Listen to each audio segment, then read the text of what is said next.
Encaustic Art, Lesson 5, Hotplate Basics. Now we're still using the Encaustic Art wax blocks, and this time melting them onto an upturned surface like the small cradled iron here, but we're actually working onto the A2 Plus Ultimate Hotplate.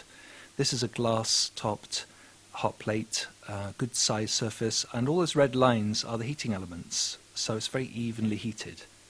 It's very simple to use. There's only two controls. The on-off switch is the illuminated button, so you just switch that to on. And then you've got the opportunity to change the thermostat setting somewhere between 1 and 12. Now this thermostat's very high quality. 12 is the hottest, 1 is the coolest. And normally you're working somewhere between 4 and 10. Quite often sort of 6, 7, 8 where it is now. And it will hold that temperature just clicking gently on and off all day long. Cleaning it is very easy. Whilst it's warm, just wipe with tissue. If you want to improve the cleaning, use a bit of old candle or a bit of clear wax and just wipe that on first. Now the size of it is an A2. It'll take an A2 quite easily. That's 400 by 600. And the card that we're using is 300 gram white or coloured card. You can use watercolour paper. In fact, any substrate you can think of. Now, some people want to fix the support they're working onto very firmly, like this. This is using masking tape, paper tape. Other people, using the same type of tape, just use small little sections of it. It's just to stop the card running around, because it's on a hot surface. It's quite useful to leave a small area of the hot plate open so that you can mix colours or put colours down on there. And if you want to keep the back of your support clean, then use a bit of waste paper, put your support on top of that, stick it down, and then stick the waste paper on to the hot plate. The hot plate can be used as a palette where you melt the colours directly onto the plate, and you can mix them with brushes. You can keep them in tins where you can have wells of single molten colours. And mixing, loading your brushes, or mixing in little saucepans. You can lay all your tools on to keep them warm, like the brushes at the top of the picture there. And this is providing a stable, adjustable temperature. Remember, it's a good size, 16 by 24 inches, so you can get quite large work on. There are 48 colours of the blocks. That's what we're using. They're made on this machine, and they come in colours that are all intermixable. Some of them are opaque, some of them are translucent, and you can change all those. Now, working onto the card, you can see the simplest way is just to, well, wipe the block as though you were sort of crayoning, and then you can work onto that wax, here using a piece of tissue to texture it. This is a sponge, good for sort of dabbing or for edge marks, and there are all sorts of sponges to be had. Rubber stamps, you can use the edges of those. This is just a piece of torn off card from the front of the tissue box. Palette knives come in all shapes and sizes, so there's no shortage of things that you can use as tools. Here's a small selection. These are called Japanese knives, I think, and they often use for fillers in walls. They're metal, so they can be heated. They're quite interesting to use and can do some nice effects. Brushes, of course, use natural hair rather than man-made. Rubber-tipped shapers, movers, are useful for pushing the wax around. Here making bamboo, and of course this is a piece of sponge. You can use any shaped sponge or implement you can think of for similar things.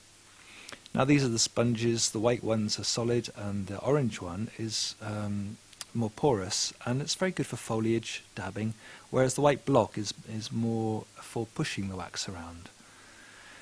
Rollers are another useful tool. This is a sponge roller, great for making edges and lines. This is a torn, sort of damaged roller, and it's been torn so that it creates an interesting effect. And rollers can be used loaded on the hot plate to spread wax onto canvas and so on. Of course, you can also use your heated tools like the iron, here being used a bit like the tip of a palette knife. This is a hairdryer, but you could use a hot egg gun equally. But you don't need to apply extra heat, obviously. Now let's have a look at this picture demonstrated by John Buckland, which is a fantasy landscape, and just sort of see a basic way of beginning your experiments. So John's applying the wax just by rubbing it backwards and forwards, a bit like sort of crayoning, but because the heat's coming up through the card, it easily melts. And here, going over those initial colours with some yellow, so that creates more liquid, softens the colour, blends it together as well. You can use all sorts of techniques just by applying the blocks directly handheld. Now this is a tissue pad, like Kleenex type of tissue that you blow your nose on, and that can be used for all sorts of things. It's a very useful material. Here John's just rubbing to make the sky, and what he's doing is very, very gently stroking from side to side to blend the colours, take some of the excess wax off. Now you don't have to use an iron obviously because the hot plate is already heating the wax, but by using an iron it's a very quick way of applying colour, quite dense colour, to the card.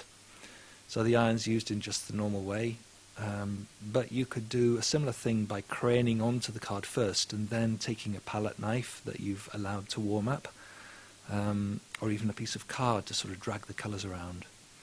But John's using the iron here, and that's quite okay. Again, back to the tissue pad, just to introduce a bit of foreground space, maybe take some of the colour out.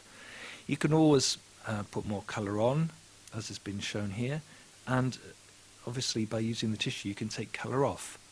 But John's actually going to demonstrate using tissue to make marks. So here he's pushing the wax into forms to create some interest and detail in the foreground. You can see the finger behind the tissue there, and obviously because it's a fantasy landscape there's no fixed way of operating. You don't have to have known things in the foreground. The iron can be used. Quite an interesting point here is that because the card is flat on a rigid surface, the hot plate surface, when you lift it, it doesn't peel off the card, it actually snaps off. And as it snaps off, it gives far less detail than the sort of foliage coral-like effect that you quite often get when the card and the iron peel apart. So again, a bit more pushing just to work the colours.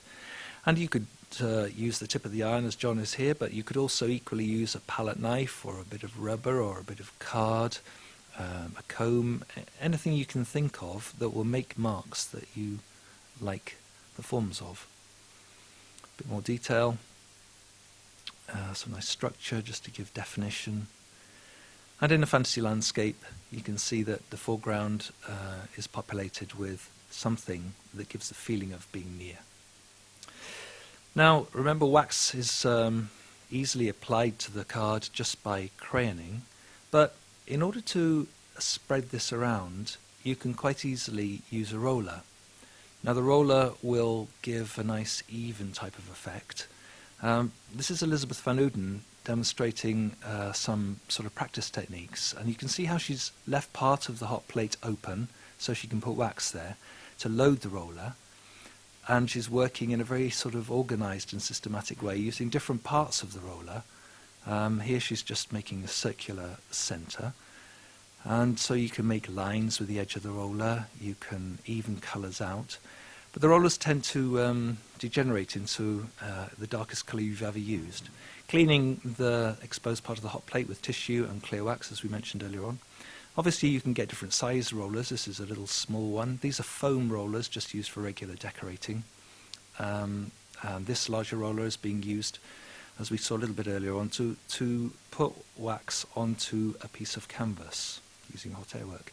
So the A2 Plus Ultimate Hot Plate is a very versatile tool. There's more in Exploring Ideas DVD, where Michael Bossum, John Buckland, Beanie Cronin and Anna Maria Eigner all demonstrate different aspects of either hot plate or hot air or collage work. There's quite a lot of things on this. It's a 2-hour program, and quite stimulating if you want to have some ideas of where you can take Encaustic if you're developing. And then From Hobby to Art is by Elizabeth van Uden. This is a DVD that Elizabeth shows 5 sections of hot air work, basic hot air work, and then 7 sections of hot plate work, leading from hobby to art. You can find more out on encaustic.com.